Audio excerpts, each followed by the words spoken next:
Shriji food. હું છું મનીષા ઠક્કર. આજે આપણે દૂધને ઉકાળવાની ઝંઝટ વગર કે પછી કોઈ પણ પ્રકારના પાવડરનો ઉપયોગ કર્યા વગર ફક્ત 2 વસ્તુથી એકદમ યમ્મી વનીલા આઈસ્ક્રીમ કેવી રીતે બનાવવો એ જોઈશું. તો ચાલો આને બનાવવાનું શરૂ કરીએ.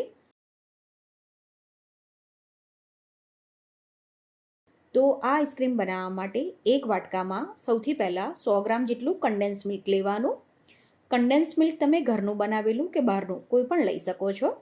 જો તમે બહારનું કન્ડેન્સ મિલ્ક ના ખાતા હોય તો ઘરે કન્ડેન્સ મિલ્ક કેવી રીતે બનાવવું એની રેસીપી મેં પહેલાં જ તમારી સાથે શેર કરેલી છે. તો હવે જે કન્ડેન્સ મિલ્ક લીધું છે એમાં જ આપણે 1.5 cup non dairy whipping cream ઉમેરી દેવાનું.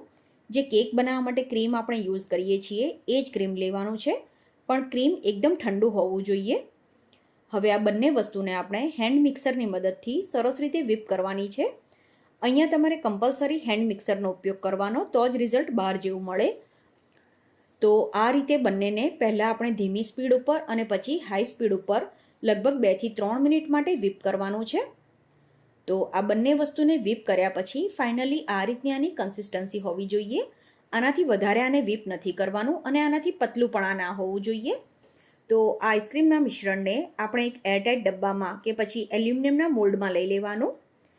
તો આઈસ્ક્રીમના મિશ્રણને આપણે ડબ્બામાં લઈ લઈએ એ પછી આને ડીપ ફ્રીઝરમાં 7 થી 8 કલાક માટે કે આખી રાત માટે સેટ થવા દેવાનો છે. અહીંયા મેં આઈસ્ક્રીમને આખી રાત માટે ફ્રીઝરમાં રાખ્યો હતો. તો બીજા દિવસે હવે આઈસ્ક્રીમને ચેક કરી લઈશું. તો તમે જોઈ શકો છો એકદમ સોફ્ટ અને યમ્મી આ આઈસ્ક્રીમ બનીને તૈયાર થાય છે. તો તમે પણ આ રીતે વેનીલા આઈસ્ક્રીમ બનાવીને જરૂર ટ્રાય કરજો. આઈ હોપ તમને મારી આજની રેસીપી પસંદ આવી હશે.